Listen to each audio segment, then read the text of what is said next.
Previously... This fatty, big baby daddy. Big baby daddy. There was a big dude named Slim, S-L-Y-M-M. No! Which I think would be Slime. No! The Fat Pack Big baby and their daddy! crew, celebrating backstage, shot him pistols in the head from point-blank range. Uncle Murda told Slick Wagner Brown he needed to handle his business, said he needed winners' firearms. Well, and bitches. As Slim grabbed a fan and laid him out with a spinning slam. Thug assassin. He pushed down, he leaned forward, and BAM! Oh, God. There's a security guard there with a sweet-ass mullet. No boners. I probably would sooner take that than Well, that's a great spot. Kill this cock. because the actual splot actually is This was a splot. This was a splot. Kill this cock. Moonsault leg drop. Wagner Brown just clotheslined his head off. Cartwheels and flippy doos. Okay, I like the show. You know what? Lowlife Louie and Murder One brawled out the street and then into an alley. Suddenly, we don't know where this came from. Big baby daddy. Said it before. It's an hour long. We won't have any idea what's going on. Good action. Thug assassins. Thug assassins. Thug assassins. Today's segment has been brought to you by Figure 4 Online's Brian and Vinny Show. When you want to hear people talk about bad wrestling matches, but don't exactly need them to be -5 stars. Now, back to the show. The only difference between the two segments is that Fritz ends up getting a space helmet. The movie then transitions to Fritz's 7th life, where he's an astronaut at Cape Canaveral, ready to go on a mission to Mars. Alright, here we go, a segment that actually seems like an actual alternate life. Leading the launch is an astronaut commander, also voiced by Bob Holt. I like to call him Astro Avatar. I gotta tell you, the exposure will be sensational for you. And we might even have a spin-off on a new movie that's coming out with Frankie Avalon and that Funicello called Beach Ball Piles. You gotta be kidding. So before Fritz goes on his expedition, he gives his infamous speech to the press. Gentlemen, I've been up and down the four corners of this big old world, and I've seen it all, and I've done it all. I've fought many a good man and laid many a good woman. And I've had riches, fame, and adventure, too. Yes, I've stood eyeball to eyeball with death countless times, and never once squinted. Oh, I've tasted life to the fullest, and still my tortured soul cries out, more, oh shit, oh God, can there be any more? Before Fritz takes off, he meets a reporter outside the base, and because it's mandatory that every single female character in this series is either bonked or molested, Fritz takes her to the rocket ship and hit it off. Although, I do question how the hell two people make out with space helmets on, but what it amounts to is that after a bit of rocket launch stock footage, the ship, for whatever reason, explodes in space, sending Fritz and the reporter floating into oblivion. And of course, you couldn't get any more liberal if you don't include a few product placements. I'm sure the creators of Food Fight were watching this and taking notes. So we move on to Fritz's 8th life, where we're in for a little surprise. Hey, man. Mother of Black Dynamite! It's Duke, the only likable character in this series! He's alive! And Fritz, you ain't changed a bit. You still don't know where it's at. Oh, dear God, Duke, what the hell happened to your voice? I know you're croaked, but I didn't think it would end up making you sound croaky. Croaky. Croaky. Croaky. Croaky. Whatever. So the two begin chatting for a bit, and Fritz brings up how black crows are soon going to come into their own and step up. Show the white man that the black man is just as powerful. This is a good segment. Only problem? It's a minute long. After that, Duke's ghost disappears, and we suddenly skip ahead to the future, where all of the black crows in America have been liberated into New Jersey, which has now been renamed to New Africa. Or, as us New Jerseyans call it, North Bergen. Or, as they call it in Philadelphia, Edgewater. Anyway, Fritz has been hired as a courier to the Secretary of State made President, Henry Kissinger. Truth be told, our government aren't exactly big fans of the black people. I haven't seen a decent football game in 10 years. Honduras beat us in the Olympics. You know what that means? We have a whole country full of niggers. Angry niggers right across the river from New York. They could fight and destroy Washington. Despite the Senate's obligations, Kissinger states that as long as new African President Jackson is in office, everything is hunky-dory. He then sends Fritz into New Africa to deliver a letter to the president. The catch is, whites are outlawed from New Africa, so Fritz is treading into dangerous territory full of crazy gangsters armed with knives who will kill you if you ever talk shit about his mama. Hell, Fritz couldn't look any more out of place driving around in a Mazda. These chicks know where it's at by the time they're 11 anyway. Eventually, Fritz makes it to the Black House, where he is to give the letter to President Jackson. However, right at the same time, Jackson is in the middle of a heated discussion with Vice President Thugalicious. They're having, as what a great show called The Boondocks would call, a nigga moment. Don't worry, man. We'll get an expert shot, man, and all he'll do is wound you. Wound me? We got to make it look real. Fuck that shit. I ain't gonna let nobody shoot me. The answer is no. Man, I ain't gonna lose this election. If I got to get shot, you are.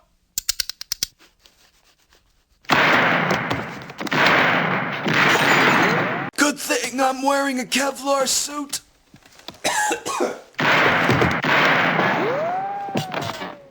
So Fritz enters the president's room just as the assassins also come in, only to find the president dead. Where's Jackson? Oh, he's dead. So don't you bullshit me. I'm not. Killed by an American spy. What? I didn't kill anybody. Then why would they kill Jackson? Because Jackson was a real brother. You ain't gonna let this murder go unavenged. Now hang on a minute. Vice President Purple Boxer did the shooting, and he's got his fingerprints all over the gun. If you people were smart enough, you'd do a bit of investigating to see who the killer really is. What do you mean, you people? Well, I mean, I didn't mean... I'm too white for this movie. So America and New Africa are at war for control of their land. Sadly, the battle is not as epic as the rotoscoping insanity of Wizards, nor as compelling as the war scenes in The Longest Day.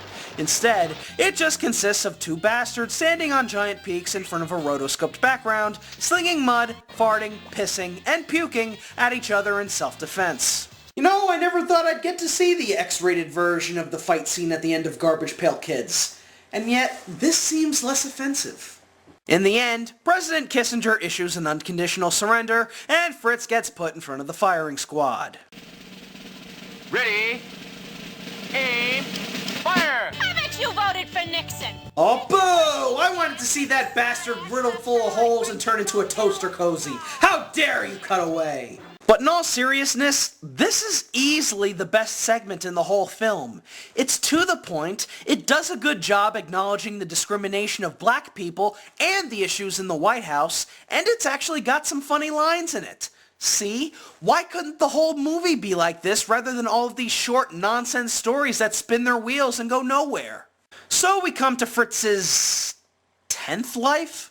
Wait a minute, was the scene with Duke and the New Africa scene meant to be the same life? Or is this an afterlife and it doesn't count?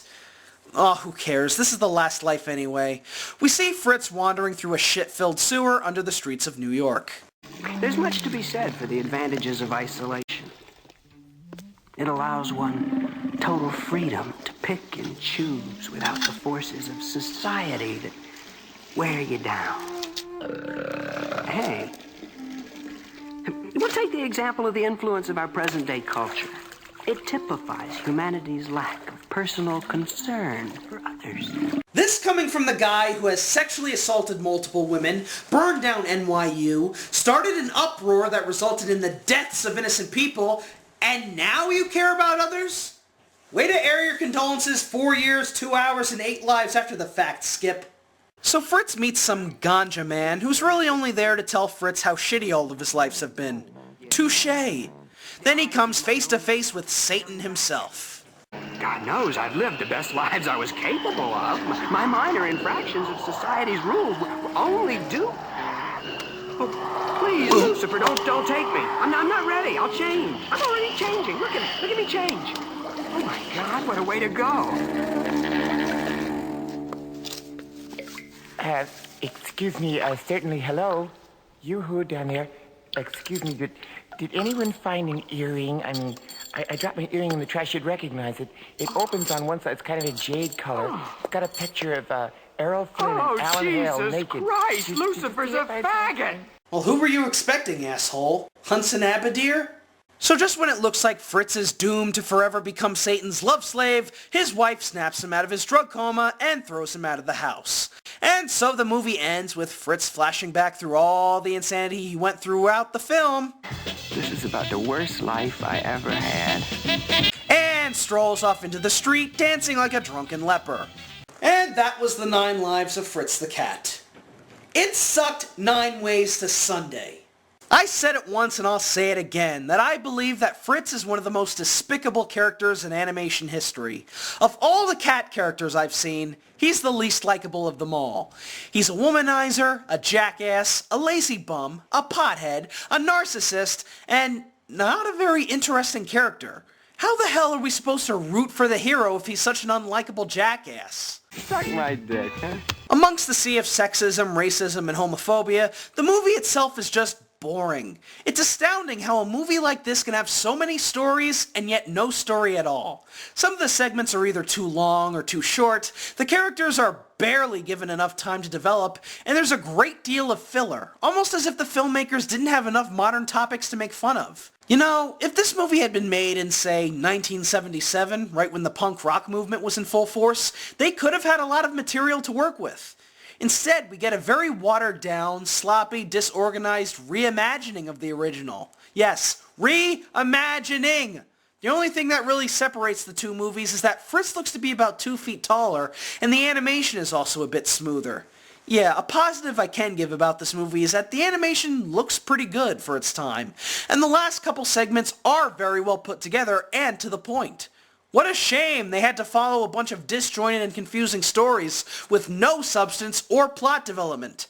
I've seen better plot development in those stupid Bill Gates Relativity Blues videos. And in regard to all the furry sex scenes in these movies, yeah, they're sick, but there's certainly far worse things out there than this. Like, say, dogs ripping babies out of women's stomachs, or cats being thrown into a blender and chopped up into cat soup, or My Little Pony starring Jesse Slaughter. Yeah, the world is done goofed, and I want out of it.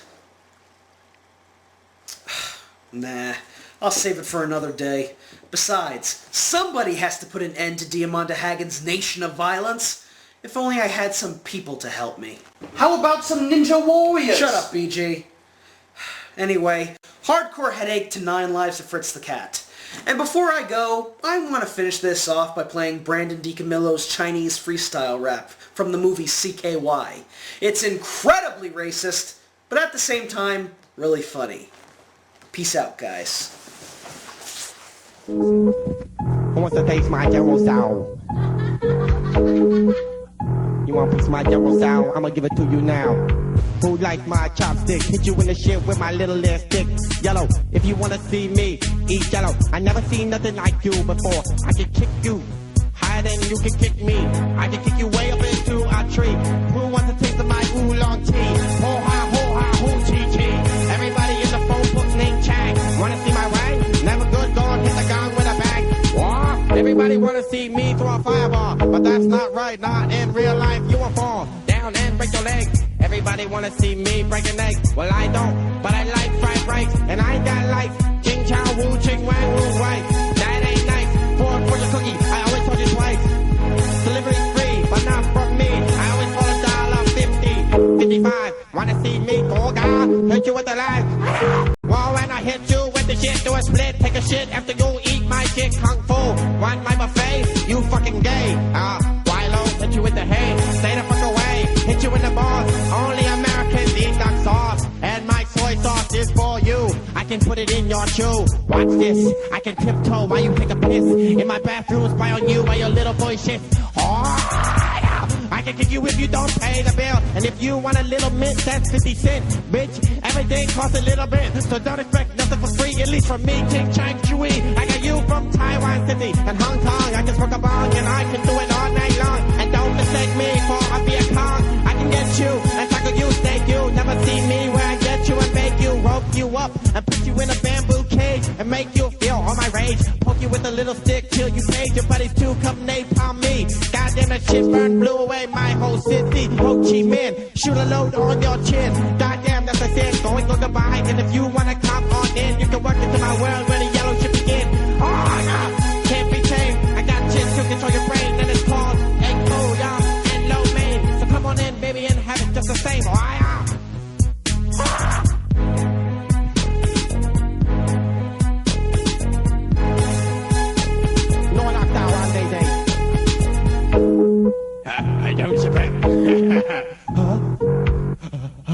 Come on, you should care. There's a whole world of anime out there just waiting for you. I need to care about anime in order to care about anime. I do not. Thusly, I do not. Well, fine. If you don't care, then I'll make you care. I will tie you down and... Did that go too far? Tell you kids, now, who is the true villain in this scenario? The person who is not interested in anime, or the person who is abusively saying that I will make you care about anime? I'm supposed to be a villain here, but who is really the villain? I think you've got yourself a stinger. That's a blooper.